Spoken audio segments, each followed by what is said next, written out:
नमस्कार मित्रांनो, सुस्वागतम. घरोघरी मातीच्या चुली या मालिकेच्या आजच्या भागामध्ये अगदी मनपूर्वक मी तुमचं स्वागत करते. आजच्या भागामध्ये आता सगळेजण एकत्र बसलेले आहे आणि ऐश्वर्या या घरात आली तरच हे घरनं पूर्ण होईल असा आता जानकीने मांडलेला हा निर्णय आहे. तेव्हा आता नाना म्हणतात की हे बघ, पण जानकीने सांगितलेलं प्रत्येक गोष्ट मला मान्य आहे, कारण आता पण ते कितपत आता प्रत्येकाच्या मनात रुजणार आहे हे मला माहिती नाही. त्यावरती आता जानकी सौमित्राकडे बघत म्हणते की नक्की रुजेल नाना, तुम्ही काही काळजी करू नका, सर्व काही ठीक होईल, रुजेल सुद्धा आणि आपलं घर पुन्हा एकत्र येईल सुद्धा. आणि हे बघा नाना, आपलं घर एकत्र नाही, कारण आता आपल्या घरातील आता एक सदस्य घराच्या बाहेर आहे. ऐश्वर्या रणदिवे या घरात नाही आणि ती जेव्हा या घरात येईल तेव्हा नाना आपलं कुटुंब पूर्ण होईल. तेव्हा आता सौमित्राला राग येतो. सौमित्र रागाने पाहत असतो. अवंतिकाला धक्काच बसतो, कारण सौमित्र कसा रिॲक्ट होतो. घरातील सगळ्यांना मान्य असतं की ऐश्वर्या परत घरात यावी म्हणून, परंतु सौमित्रचा विरोध असतो. सारंगला फारच आनंद होतो. सारंगचा चेहरा खुलतो. सौमित्र रागानेच उठतो आणि जानकीला सगळ्यांच्या समोर म्हणतो की जानकी वहिनी, तसं जर असेल तर माझ्या शब्दाला काहीच किंमत नाही असंच म्हणता येईल.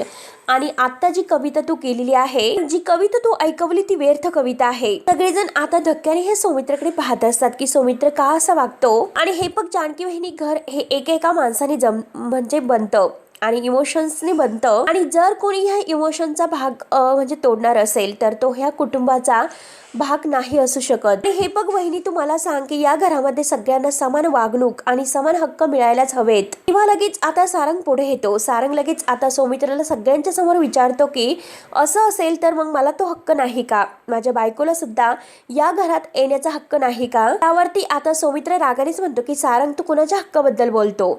तुझ्या बायकोचं कौतुक तुम्हाला त्या सांगतो का, ज्या बायकोने घर तोडलं. खरं तर तिने हे घर जोडून ठेवायला हवं होतं. तिने मात्र आता सगळ्यामध्ये त्रास देऊन फूट पाडण्यासाठी निघाली होती आणि हे घर ती उद्ध्वस्त करायला निघाली होती. आणि त्या बायकोला तुला जवळ करायचं आहे का. त्यावरती आता सुमित्रा म्हणते की हे बघ सौमित्र, तू शांत हो, इतका कशाला चिडतोस तू. बघ अरे, कुटुंब हे हाताच्या पाचही बोटासारखं असतं. मग तू सांग की हाताची पाचही बोटे सारखी असतात का. आणि हे बघ, मूठ जर घट्ट आपल्याला आवळायचे असेल तर हे पाचही बोट एकत्र यायला हवेत. हे बघ, तसंही घरातील असतं. घरात वेगवेगळ्या स्वभावाची माणसं असतात आणि घर जर भक्कम राहायचं असेल तर ह्या सगळ्या माणसांनी एकत्र यायला हवं. आणि हे बघ, आपण माणसं आहोत, माणसाच्या हातून चुका होत असतात, त्यातूनच शिकता येते. आणि मला असं वाटलं की ऐश्वर्याला सुद्धा, आणि ऐश्वर्या मात्र आता त्यातून सुधारली सुद्धा असेल. तेव्हा सौमित्र हसून म्हणतो की हा सगळा तुमचा गैरसमज आहे, कारण ती ऐश्वर्या कधीही सुधारणार नाही. तुमच्या सगळ्यांचा एक फार मोठा गैरसमज आहे हा. तेव्हा आता सगळेजण सौमित्रकडे बघत असतात की सौमित्र नक्की काय बोलतो आणि का तो ऐश्वर्याला आणण्यासाठी विरोध करतो. त्याचं कारण सगळ्यांना माहिती असते, परंतु सगळ्यांना असं वाटतं की आता ऐश्वर्या खरंच बदलली आहे, त्यामुळे सौमित्राने सुद्धा आता हे सगळं स्वीकारावंय. परंतु सौमित्र म्हणतो की मी स्पष्ट सांगतो, मुळात ती मुलगी मला या घरामध्ये नकोय, बाद झालं, नाहीतर मलाच असं वाटतं की मी स्वतःचं काहीतरी बरं वाईट करून घेईल. तेव्हा आता असे म्हटल्यानंतर आता मात्र सगळ्यांना धक्का बसतो की सौमित्र असं का बोलतो. त्यावरती ऋषिकेश सौमित्रावर खूपच ओरडतो. सौमित्र, अरे काय बोलतोस तू, कळतं का तुला, तू भानावर आहेस का. सगळ्यात अगोदर तुझा हा तमाशा थांबव, छोट्याशा गोष्टीचा इतका मोठा बाहू तू कशाला करतोस. त्यावरती सौमित्र म्हणतो की अरे दादा, हे तू बोलतोस, चक्क ऋषिकेश दादा तू बोलतोस, जे तुला सारंगचं बोलणं पटत आहे असं वाटतं. त्यावरती आता सारंग म्हणतो की हे बघ दादा, ऋषिकेश दादा, तू तरी मनापासून सांग की मी काय चुकीचं बोलतो, माझी काय चूक आहे. आता मात्र ऋषिकेश सुद्धा ओरडून म्हणतो की हे बघा, मी तुम्हाला दोघांनाही सांगतो, मला कुणाचीही बाजू घ्यायची नाही. मला फक्त इतकं कळतं की प्रत्येकाला आपापल्या परीने जगता आलं पाहिजे, सगळ्यांनी मात्र सगळ्यांशी चांगलं वागलं पाहिजे. आणि हे बघा, मला तुमच्या दोघांमध्ये मात्र कोण चूक आणि कोण बरोबर हे नाही ठरवायचं. आणि हे बघा, तुम्ही दोघंही भाऊ आहात माझे, तुम्ही दोघंही समान आहात मला. आणि हे बघा, मी कायम माझ्या भावांना मात्र समान न्यायाने वागवत आलो.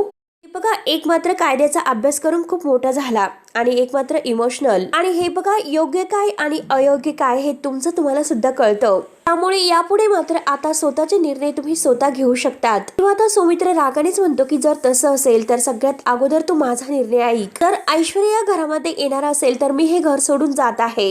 हे ऐकल्यानंतर आता सगळ्यांना एक फार मोठा धक्का बसतो, परंतु ऐश्वर्या दाराशी आलेली आहे आणि तिने हे सगळं बोलणं ऐकलेलं आहे. तेव्हा आता ऐश्वर्याला सुद्धा धक्का बसतो आणि ऐश्वर्या घरात यायला नकार देते. तेव्हा आता सारंग स्पष्ट शब्दात उत्तर देतो की दादा, हे बघ, मी तुझ्यासाठी माझा संसार नाही मोडू शकत. आणि हे सगळं ऐकल्यानंतर ऐश्वर्याच्या डोळ्यात पाणी येते. आता ऐश्वर्याला बघून मात्र जानकी ओरडते की ऐश्वर्या. तेव्हा ऐश्वर्या रडत असते आणि आल्या पावलांनी ऐश्वर्या बाहेर जायला निघते. तेव्हा आता सगळेजण ऐश्वर्याकडेच बघायला लागतात. सर्वांना एक प्रकारचा धक्का बसतो की ऐश्वर्याने हे सर्व ऐकलं तर ऐश्वर्याला काय वाटलं असेल. ऐश्वर्या आता अगदी म्हणजे नाराज होत तेथून जायला निघते. तेव्हा आता सुमित्रा म्हणते की ऐश्वर्या, अगं जानकी थांबव ना तिला, ती परत निघाली. अगं हे पग देवे लागण्याची वेळ आहे, मी तिच्या औक्षणाची तयारी केलेली आहे. घरची सून आहे तर ती लक्ष्मीच्या पावलांनी घरात आलेली आहे, त्यामुळे तिला असं रिकाम्या हाताने जाऊन देऊ नकोस, तिला परत जाऊन देऊ नकोस, थांबव तिला. तेव्हा आता जानकी आवाज देते की ऐश्वर्या ऐश्वर्या. तेव्हा आता जानकी परत पुढे येते आणि म्हणते की ऐश्वर्या थांब, अशी परत जाऊ नकोस, हे बघ, नाराज होऊन जाऊ नकोस ऐश्वर्या, प्लीज थांब तू. त्यावरती ऐश्वर्या पूर्णपणे आता इतकी नाराज झालेली आहे. ती म्हणते की खरंच इथे यायलाच नको होतं.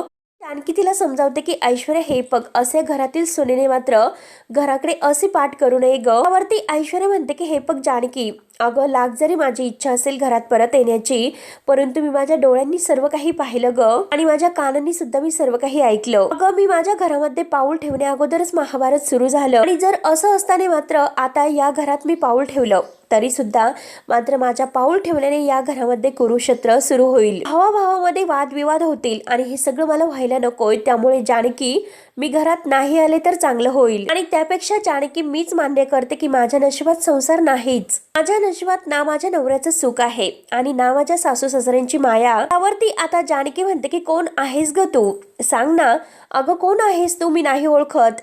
अरे उमरेवर रे बसू आम्हा सकाळी सकाळी, मी नाही ओळखत की तू कोण आहेस. त्यावरती आता ऐश्वर्या म्हणते की जानकी, तू असं का बोलतेस, मी ऐश्वर्या आहे. आता जानकी म्हणते की हे बघ ऐश्वर्या, मी ज्या ऐश्वर्याला ओळखते ती असं मुळमुळ रडणारी नाहीस. ऐश्वर्या डेंजर आहे, तिला काय हवं आणि काय नको याची क्लॅरिटी आहे. जिद्दी, बेधडक आणि कधी हार न मानणारी ती ऐश्वर्या आहे. ज्या ऐश्वर्याला मी ओळखते ती ऐश्वर्या अशी आहे. आणि हे बघ, आता मात्र तू आरशामध्ये बघ की ती ऐश्वर्या हीच आहे का. तेव्हा ऐश्वर्या खूप रडत असते. अगं ऐश्वर्या, काय झालं तुला. आणि हे बघ ऐश्वर्या, मी कुठेतरी हरवले होते, ओवीसाठी तुम्हाला जाग केलंस आणि तुम्हाला आधार दिलास. तेव्हा आता ऐश्वर्याला तो क्षण आठवतो तेव्हा जानकीने हार मानलेली असते. तेव्हा आता जानकीला मात्र अगदी तिच्या ताकदीची ओळख करून मात्र आता ऐश्वर्याने दिलेली असते.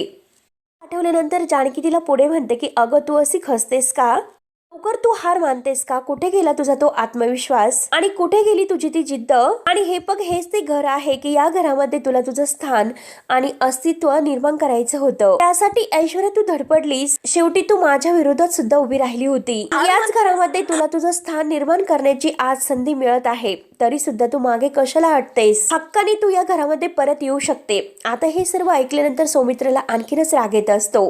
जानकी पुढे म्हणते की ऐश्वर्या, अगं तू किती हुशार आहेस हे मलाच माहिती आहे. दीपक, अगं तुझी ती हुशारी एकदा तू वाईट मार्गाने वापरलीस, परंतु आता एक काम कर, चांगल्या मार्गाने ती वापरून बघ. आणि हे बघ ऐश्वर्या, तुझा विश्वास असा ढळून देऊ नकोस. हे बघ, तू सुधारली आहे, आता मात्र मागे हटायचं नाही. त्या घरची सून म्हणून तुला स्वतःला सिद्ध करायचं आहे. तर बघ, तुला चॅलेंजेस आवडतात, मग बघ तुझ्या समोर एक चॅलेंज उभं आहे. तर मग आता मात्र तू मागे कशाला हटतेस, सांग ना ऐश्वर्या, का हटतेस. तेव्हा आता ऐश्वर्या म्हणते की जानकी, तू बघितलंस ना घरामध्ये काय झालं ते. तेव्हा आता जानकी म्हणते की अगं हे बघ, हे होतच राहणार की घरोघरी मातीच्या चुली. हे बघ अगं ऐश्वर्या, समजून घे, आपल्याच घरामध्ये फक्त वाद मतभेद असं आहे असं नाही, प्लीज तू समजून घे. बघ अगं घराघरामध्ये वाद असतात, सगळ्या घरामध्ये प्रत्येक घरामध्ये हेच असतं. हे बघ घरोघरी महाभारत हे सुरू असतं, पण तरी सुद्धा रामायणावरचा जो काही विश्वास आहे तर तो आपण ढळून द्यायचा नसतो. आपल्या मनातील राम आपण जपायचा असतो आणि ज्या क्षणी मात्र आपल्या मनातील राम सगळ्यांना दिसतो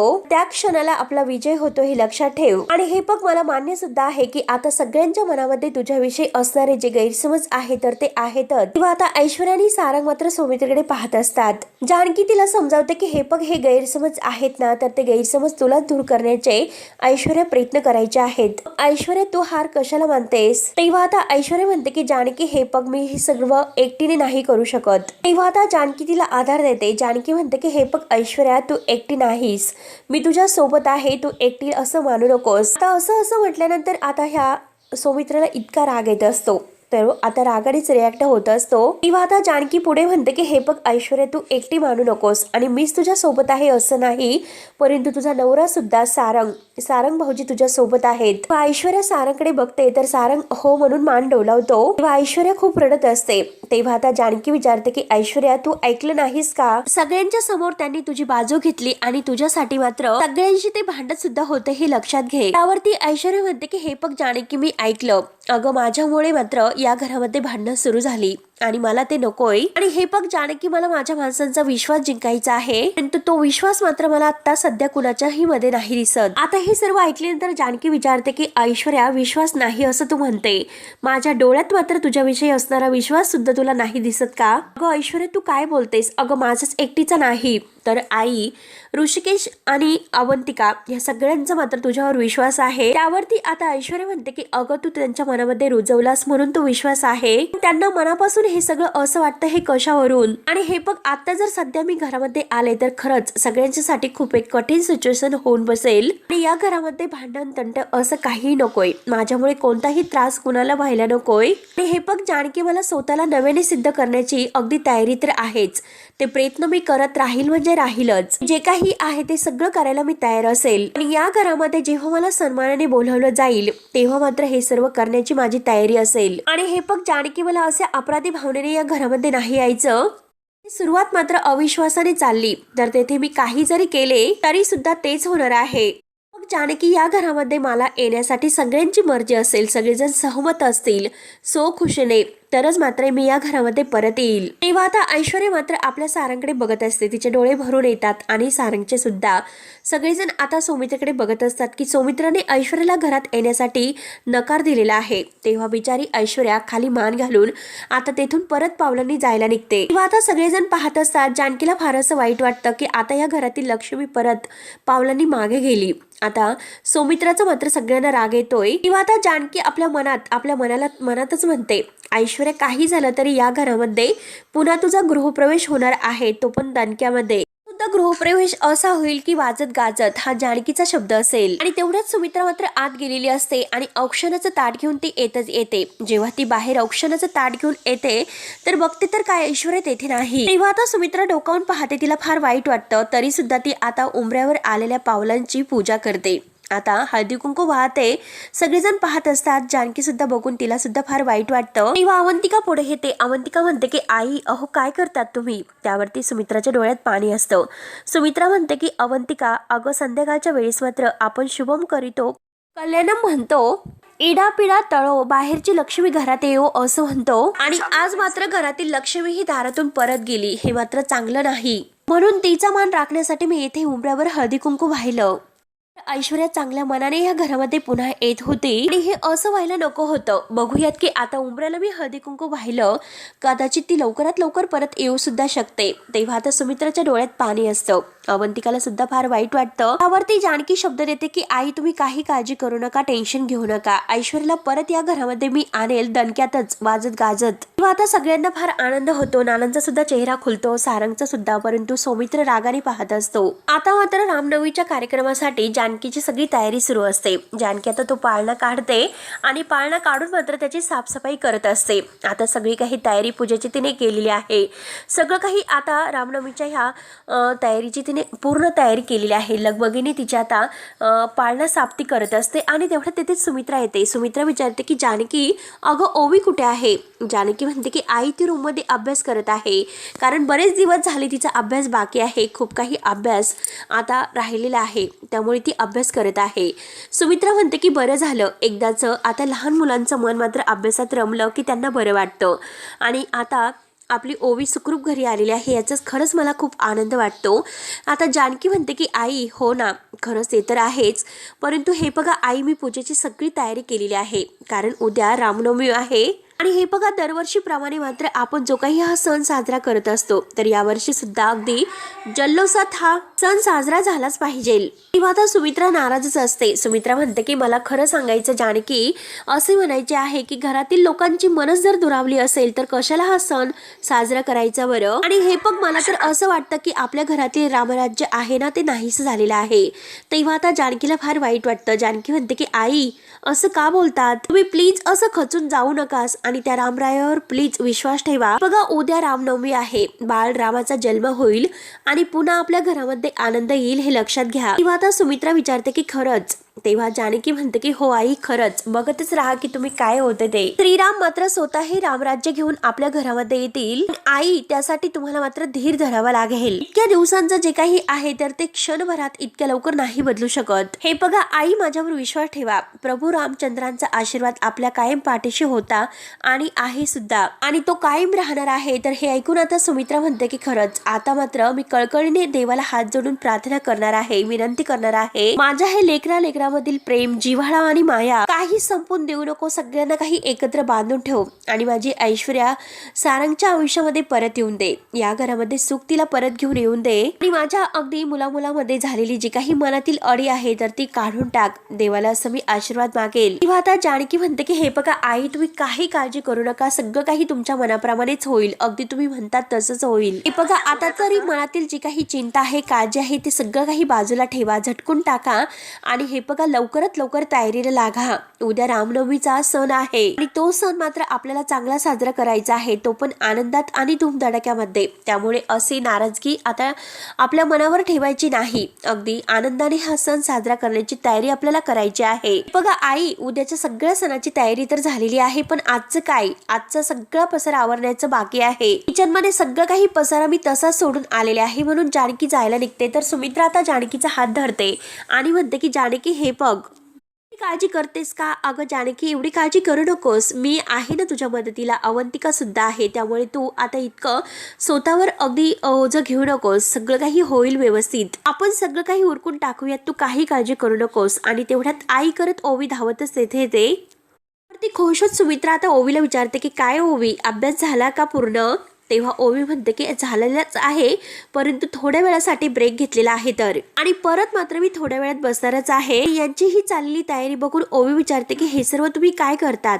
सुमित्रा म्हणते की अगं ओवी रामनवमीची तयारी सुरू आहे असं म्हटल्यानंतर आता ओवी विचारते की रामनवमी म्हणजे रामनवमी काय असतं? त्यावरती सुमित्रा आता खुश होत म्हणते की सांगते ओवी बाळा, हे पग चैत्र नवमीच्या दिवशी, आता ह्या दिवशी दुपारी प्रभू राम यांचा जन्म झालेला होता आणि हे पग अगं असं म्हणतात की आता हे रावणाचे जे काही अत्याचार आहे तर ते थांबवण्यासाठी प्रत्यक्षात भगवान विष्णूंनी मात्र रामाचा जन्म घेतलेला होता, म्हणून मात्र आपण रामाच्या जन्माचा हा आनंद साजरा करायचा असतो। कळले ना तुला आता हे सर्व? तेव्हा आता ओवी म्हणते की हो आता कुठे मला आठवले, मागच्या वर्षी मात्र आईने मला ही गोष्ट सांगितलेली होती। तेव्हा आता जानकी म्हणते की हो ना, मी तरीच म्हणते की असं कसं विसरली बरं तू इतक्या लवकर, मी तुला मागच्या वर्षी सांगितली होती। त्यावरती ओवी आता खुश होऊन म्हणते की हो आई, आजीने पुन्हा एकदा माझे रिव्हिजन घेतलेले आहे। तेव्हा सुमित्रा म्हणते की उद्या पुन्हा एकदा आपल्याला प्रभू रामचंद्र यांची पूजा करायची आहे, तर अगदी गोडधोड असा प्रसाद बनवायचा आणि प्रभू रामचंद्रांचे विचार आहे तर ते आपण आपल्या अंमलात आणायचे, तर तो प्रयत्न आपण करायचा आहे। त्यावरती ओवी गुण म्हणजे नक्की कोणते गुण आपण घ्यायचे आहे? त्यावरती आता लगेच सुमित्रा तिला त्या गुणाबद्दल सांगते, म्हणजे हे बघ आपल्यापासून दुसऱ्याला त्रास कसा होणार नाही याची आपण काळजी घ्यायची आहे, आपल्याला काय प्रिय आहे आणि यापेक्षा मात्र आपल्याला काय योग्य आहे याचा आपण जास्त विचार करायचा आहे आणि तसं वागण्याचा सुद्धा प्रयत्न आपण करायचा आहे, तर समजलं ना? तेव्हा आता ओवी खुशत म्हणते की हो समजलं। आता सुमित्रा पुढे म्हणते की सगळ्यांना एकत्र कसं बांधून ठेवता येईल याचा सुद्धा विचार करायचा आहे ओवी, आणि हेच तर प्रभू रामचंद्र यांचे गुण होते। तेव्हा ओवी खुश हे सर्व ऐकते आणि तिला फारसा आनंद होतो। आणखी सुद्धा तो सगळी तयारी करत असते आणि यांचं बोलणं मन लावून ऐकत असते, तिला सुद्धा फारसा आनंद होतो। त्यानंतर सुमित्रा आता ह्या रामनवमीच्या कार्यक्रमाबद्दल सगळी काही माहिती ओवीला सांगत असते आणि ओवी सुद्धा आता कान देऊन खुश होत ऐकत असते, तिला सुद्धा फारसा आनंद होतो आणि दोघे एकमेकींशी छान असे गप्पा करत एकमेकींशी खुश होतात। आता जानकी मनामध्ये आता रामरायांना हात जोडते, प्रार्थना करते की आता हे बघ रामराया, आता या घराची सगळी काही आता ही भिंत तुझ्यावर आहे, तू सगळ्यांच्या मनामध्ये आता एक अशी प्रकारची चांगली भावना निर्माण कर, सगळ्यांच्या मनातील अडी दूर कर आणि सगळ्यांना भावभावंडांना एकत्र येऊन दे। देवा माझी तुझ्याकडे प्रार्थना असेल. तेव्हा आता मित्रांनो हा भाग येथे संपतो. पुढील भागामध्ये आता मात्र पुढील भागामध्ये रामनवमीच्या ह्या कार्यक्रमाला सगळेजण छान तयार होतात. जानकी सुद्धा खूप छान नटलेली असते. तेव्हा आता जो काही आता ह्या प्रभू रामचंद्रांचा पाळणा आहे जानकीने सजवलेला असतो आणि जानकी मात्र आता सगळ्यांना एकत्र आणून सगळेजण छान तयार झालेले आहेत. आता जानकी तो पाळणा आहे ना, तो पाळण्यामध्ये आता प्रभू रामचंद्राचा जन्म अवतार दिवस साजरा करत असते आणि त्यासाठी पाळणा गीत म्हणत आहे बाळा झुझू रे. आणि त्याच वेळेस आता पाळणा हा अगदी ती कडी निघते आणि तो पाळणा खाली पडणार. तोच लगेच आता सौमित्रा आणि सारंग पुढे दोघंही एकत्र धावून येतात आणि आता तो पाळणा आहे तर तो पडल्यापासून वाचवतात. तेव्हा आता जानकी त्या दोघांना समजावते की हे बघा, जसा बाळ प्रभू रामचंद्र यांचा पाळणा तुम्ही दोघांनीही खाली पडून दिला नाही, एकत्र तुम्ही दोघंही धावलेत, तशीच तुम्ही एकमेकांची मनं जपण्यासाठी काय एकत्र येत नसतील बरं. तेव्हा आता सौमित्र म्हणतो की हे बघ वहिनी, सारंग माझा भाऊ आहे, मला सुद्धा असं वाटतं की त्याचं भलं व्हावं. त्यामुळे मी अजून सुद्धा तुम्हाला ठामपणे हे सांगतो की ऐश्वर्याने या घरामध्ये येऊ नये, बाकी माझं काही म्हणणं नाही. असे बोलून आता लगेच हा सौमित्र रागाने आतमध्ये निघून जातो. बाकी ही तुमची मर्जी असेल. तेव्हा आता सगळ्यांना फार वाईट वाटतं. तर सुमित्रा म्हणते की हे बघ जानकी, सौमित्र काहीच ऐकून घेण्याच्या मनस्थितीत नाही. आता मात्र आपण काय करायचं आहे. तेव्हा आता जानकी म्हणते की आपण कुटुंब कलश कौल हा आहे ना, तो घ्यायचा आहे. तेव्हा आता सगळेजण विचार करत असतात. तर सारंग आता सुद्धा जानकी बहिणीकडे बघत असतो आणि जानकी बहिणीने आता हा एक निर्णय घेतलेला आहे, जो शेवटचा निर्णय असतो कुटुंब कलश कौलाचा, आणि त्यावरच आता सगळं काही ठरत असतं. तेव्हा आता मित्रांनो, कुटुंब कलश कौलामध्ये नक्की काय होतं आणि ऐश्वर्या धूमधडाक्यात पुन्हा या घरामध्ये कशी येते हे बघायला विसरू नका. तोपर्यंत धन्यवाद.